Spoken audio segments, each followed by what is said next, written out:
Galerinha, sou o professor Rafael Hora, professor de Biologia, e trouxe uma dica muito importante pra gente sobre botânica. Quer saber mais sobre isso? Fica com a gente aí até o final.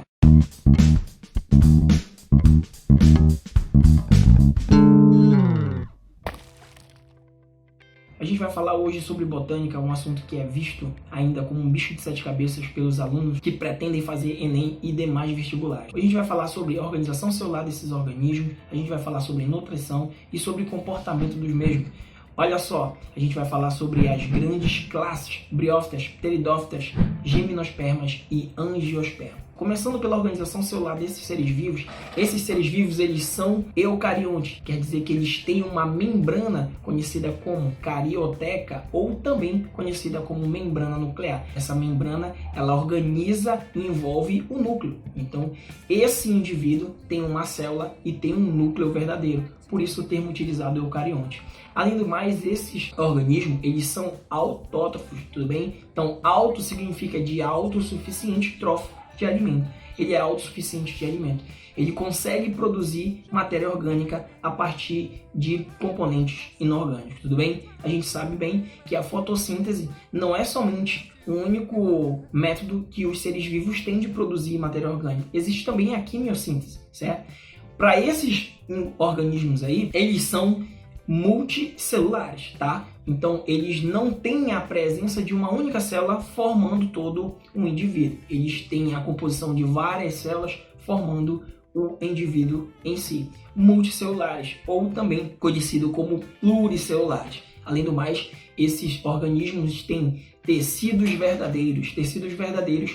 O embrião, ele é protegido e, além do mais, a reserva desse indivíduo, a reserva desse organismo é feita a partir de amido, um polissacarídeo que é muito importante para a nutrição, né, desses seres vivos, tudo bem? Então eu vou falar aqui também, gente, sobre 6 pilares muito importantes que basicamente foram baseados na evolução desses seres vivos. O primeiro pilar é a fecundação, algo que mudou, algo que foi muito importante e que permitiu para esses seres vivos tiverem essa ascensão no meio em que vive, tá? Então a fecundação, ela foi agora, né, interna, a fecundação é interna, então percebe que a fecundação interna é um tipo de método de reprodução que os vegetais, na verdade, esses seres vivos adotaram, né, nesse ganho evolutivo para que eles pudessem reduzir o número de gametas, então não se produz tantos gametas, já que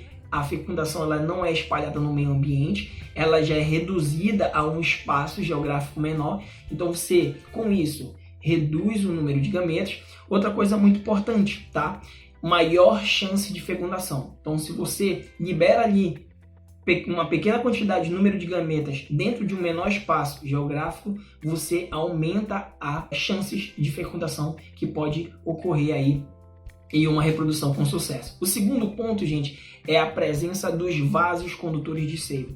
Isso permitiu para esses organismos, gente, o crescimento, o transporte muito importante de substâncias de seiva, tanto bruta como elaborada, dentro desses vegetais, tá? Então, os vasos condutores de seiva permitiu o crescimento desses vegetais. A gente vai ver que alguns pequenos vegetais, por exemplo, como as briófitas, na ausência do vaso condutor de seiva, elas têm apenas um pequeno porte.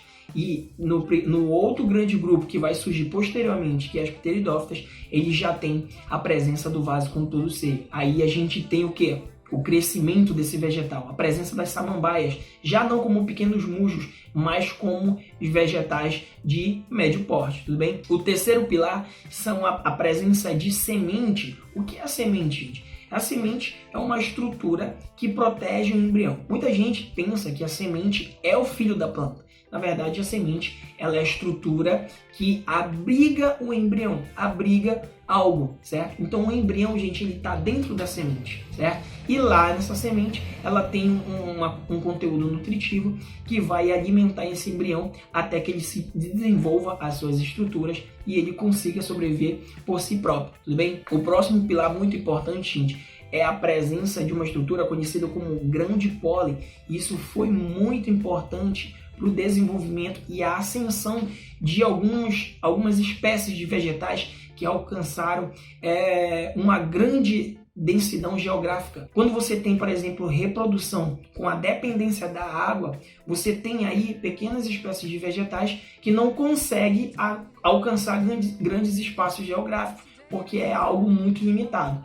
Com a presença do grão de pólen, onde essa pequena estrutura, com uma estrutura alada, ela consegue viajar na asa de alguns insetos, na asa, no bico de algumas aves e até mesmo com a participação do vento, né? Então essa estrutura ela consegue aí percorrer em distâncias imensas para que ela possa reproduzir com outras espécies que estão de fato mais longe, certo? Então o grão de pólen ele tem a importância pela dispersão, né, do gameta, a independência da água, já que aí não tem mais uma hidrodependência, esse vegetal já não precisa mais da água para se reproduzir, no caso das gimnospermas, que a gente vai estudar sobre isso, tá? E as angiospermas, tá? Enquanto isso, gente, ainda nas briófitas e nas pteridófitas, esses vegetais, eles têm uma hidrodependência, então eles precisam da água para se reproduzir. Sem água não tem reprodução de briófitas e pteridófitas, tudo bem?